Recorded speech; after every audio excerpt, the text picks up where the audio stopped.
Now there are multiple reasons why you might be struggling to grow muscle. In this video, we're going to cover what these reasons are and how we can overcome them so we get ourselves out of this rut and we can start building muscle again. Now the first one, which I think is the least likely to be the problem, that is the actual training itself. I imagine this is probably least likely the problem for most people, as we do have the training dialed in. The sort of the first thing we sort of look into, the first thing we read up about, watch YouTube videos on, is the actual training itself. So obviously just make sure we're taking our sets to failure during our workouts. That's how we're going to cause those micro tears, which are getting repaired during protein synthesis when we are sleeping, but we'll go into that in more detail a bit later on in this video. So obviously make sure we're taking our sets to failure, like I just said. Make sure for each muscle group we're getting around 12 to 18 sets per week. The actual number doesn't matter too much as long as you're getting in that range. Obviously this does mean 12 to 18 reps sets each week of like front delts, medial delts, rear delts. Don't just count the shoulder as one whole muscle. We want to be making sure we're heating each individual muscle in that range each week. So the actual split doesn't matter too much as long as we're getting those amount of sets in each week and we're taking our sets to failure and making sure we are progressively overloading for each session. So this essentially means, say, today I went to the gym and I bench pressed 60 kg for 10 reps. Next week when I do this session again, I want to be aiming for 11 reps. This 1 rep increase essentially is where I'm getting stronger. I can actually see I'm stronger, I can get more reps out, and that's how our muscles grow through progressively overloading and getting stronger in the gym.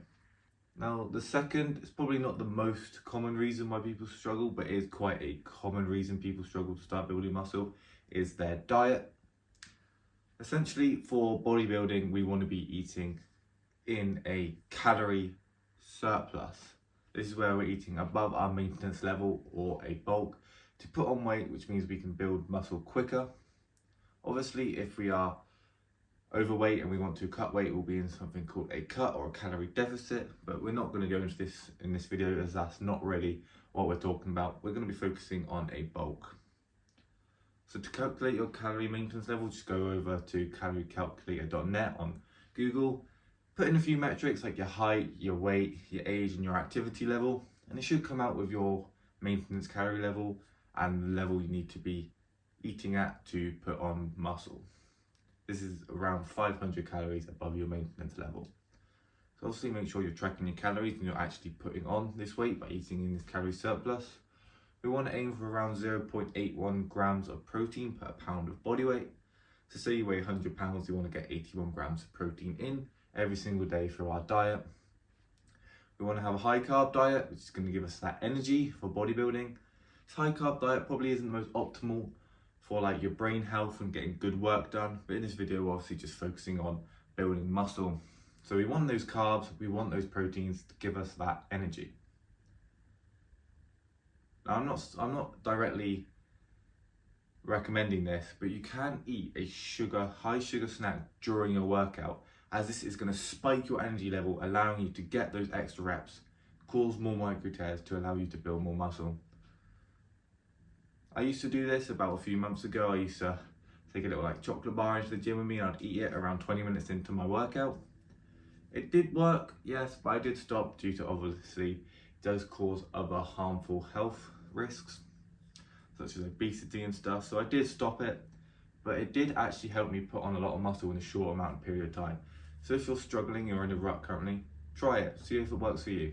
So if you've dialed in your actual workout itself and your diet, like I've just spoken, you're hitting the goals and statistics that I just set for you, and you're still struggling to build muscle, what could be the problem? It's normally dialed down to one crucial thing, which is the most important thing when it comes to building muscle, and that is your sleep, your rest and recovery. Because when you sleep, that's when you actually build muscle. That's when your growth hormone is released and protein synthesis occurs. Protein synthesis is essentially the repair of those micro tears that you caused when you're working out. So when you work out, you're taking sets to failure, you cause small little micro tears in your muscles. And these are actually repaired when you're really in deep sleep with protein synthesis, which is where the protein in your diet essentially, rebuilds your muscle fibers. making them bigger, fuller and stronger, which is how we get stronger and get bigger muscles. So how much sleep do we want? We want to be aiming for around 8 to 10 hours of sleep per night. Yes, that is quite unrealistic for a lot of people, but we want to be aiming as close to 10 hours as we possibly can. And we want to be optimizing our sleep as well. So this means turning off all screens, that's phone, laptops, TVs, at least 2 hours before bed. These devices emit blue light, which obviously signals to our brain that it's daytime, we need to be awake, alert, when in reality we want to be winding down. You can wear blue light glasses as well. That could be a good tip for you if you have to keep watching these screens up until bed for whatever reasons. Get some blue light glasses. I think you can get them on Amazon for pretty cheap. I would do recommend looking into them if you need to be on your screens up till late. Try avoid eating your last meal or any snacks at least 2 hours before bed. Obviously, if once we eat, we need to obviously digest the food, which takes up a lot of energy. So if we eat directly before we go to sleep, we're going to be digesting during our sleep, using up all that energy, meaning our body can't relax and wind down and prepare itself for sleep and these protein synthesis and growth hormone releases. This obviously means as well we want to be avoiding drinking too close to bed, although you should be able to get away with some water as long as you don't drink too much and you need to get up during the night to go to the toilet. And the most important thing, we want to have a consistent bedtime and wake up schedule, even on the weekends. It is important that we go to bed at the same time every night and wake up at roughly the same time every morning. This is going to set our body clock, our rhythm. Our body knows when to release the growth hormone and do the protein synthesis as it's regulated. It knows what time we're going to bed, it knows what time we're going to wake up. So it knows, this is the time where I'm going to start rebuilding, recovering and preparing my body for more. Once we've dialed in all these factors, our training, our diet and our sleep, you should start to see that you start building muscle again. You should get out of that rut once you've implemented all these tips. But the most important thing is to stay consistent. We want to be in the gym a consistent amount of times. We don't want to be skipping workouts. We don't want to be skipping weeks. We don't want to be skipping our diet. We don't want to be skipping sleep. As these small days add up and cause you to not build as much muscle as you possibly could if you stayed consistent, you were disciplined on this. And you'll need discipline if you truly want to see results. So if this was helpful and you learned some new things in this video, make sure to like and subscribe down below, and I'll see you guys in the next one.